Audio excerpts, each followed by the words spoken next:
beautiful girl. I mean, I just... and she's mine. They don't own her. They can't take the parent away. They'll try. How painful is it for all of you that Fiona is still in the church? Well, I love my wife dearly, and there's been many times I've seen her just so distraught at the fact that she can't have contact with her daughter. It's a very cruel doctrine, a very cruel policy to separate family members from each other on pain of being expelled from the church. Well, let me put it this way. Considering just in the last couple of days and on my last trip to Clearwater, I saw Miss Peachy walking down the street. I believe, come to think of it, the street that she was walking down, I saw 2 or 3 payphones that she most capably could have stopped, picked up the phone, and called whomever she wished to speak with. So if she wanted to speak to her mother, I am sure she's perfectly capable of doing so. Fiona Peachy, who is now 25 years old, has told Four Corners that while she loves her mother, she can't have any contact with her while her mother insults her religion. You want a cup of tea? The Anderson family's involvement with Scientology goes back 27 years. How's your day? Liz and James were both married before, and they spent their early adult lives in the Sea Org. When they became a couple, they fled the Sea Org and were expelled from the church. That is, as a Scientologist, quite degrading. You know, your children are told you're a suppressive person. It's busy in this kitchen today. A lot of production happening. For years after being expelled, the Andersons worked to get back into favour with the church. Eventually, they were allowed back in as public Scientologists.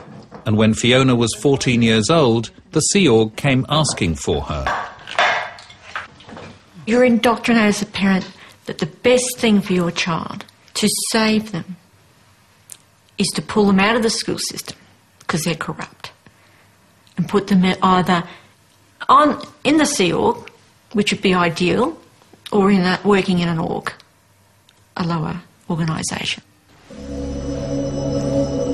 Scared of the consequences if she refused, her mother took Fiona to Sydney. She's got the biggest brown eyes, Fiona, and they just melt your heart. And she looked at me, and she had signed the billion-year contract. She said, "But can I just come home, Mum?" And I said to her, "Don't ever ring me and say you want to come home, because I can't do that for you, because you'll be declared a suppressive person if I take you."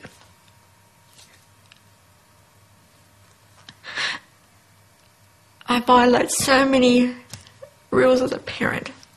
I signed over guardianship of our girl. Fiona was recruited into the Sea Org at the youngest legal age for a child to leave school and start work. And I stepped away. That's what you do.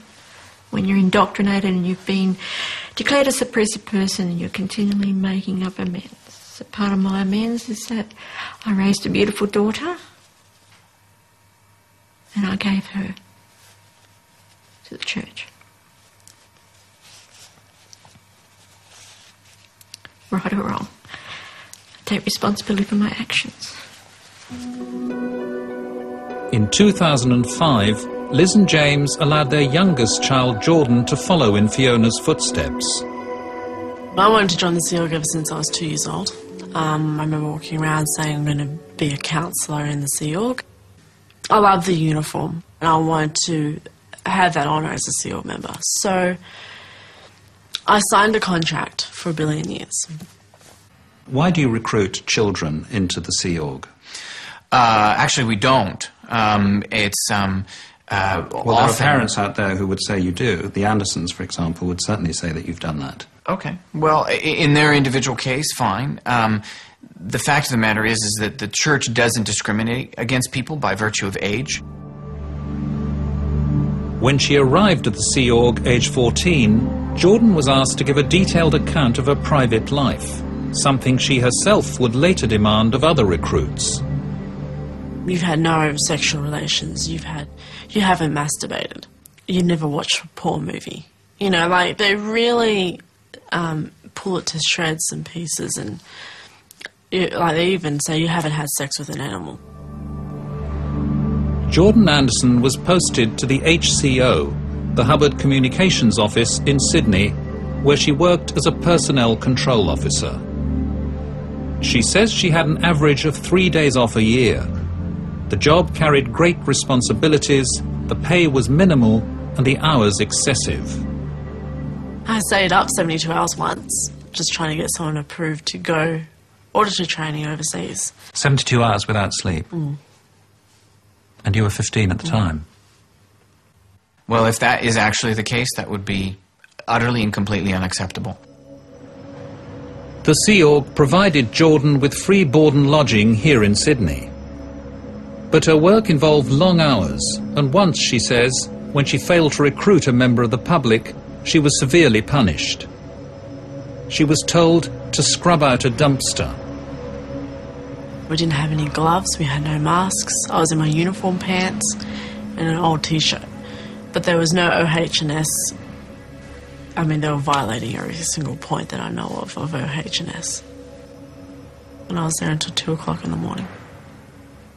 It was just putrid. I couldn't believe it. I would never do that to somebody. When Liz Anderson heard what had happened to her daughter, she was incensed. I was angry. Don't get me wrong. If I could have gone up there and king hit the very individual that signed my daughter to scrubbing out a dumpster, I would have been there. Was I angry? You betcha. Was that going to drive me to make a point? You betcha. Is that why I'm here today? Yes, it is. It sounds ridiculous and extreme. I question its credibility. I question its veracity. I don't know who Jordan Anderson is, and I don't know when that occurred. I don't know who it was who was involved in it or why it is she would have done that. Jordan Anderson's experience is echoed by another young woman on the other side of the world in Los Angeles. Laura DeCrescenzo is one of a small group of former Scientologists who are taking the church to court in America for alleged violations of workplace legislation. Like Jordan Anderson, Laura says she had to work excessive hours and was once asked to scrub out a dumpster. Someone came up to me and said, okay, you need to come downstairs with me. So we went downstairs, and she handed me a toothbrush and said, you need to clean this dumpster with a toothbrush. And I said, no. I said, you got to be kidding me. No, I'm not going to do that.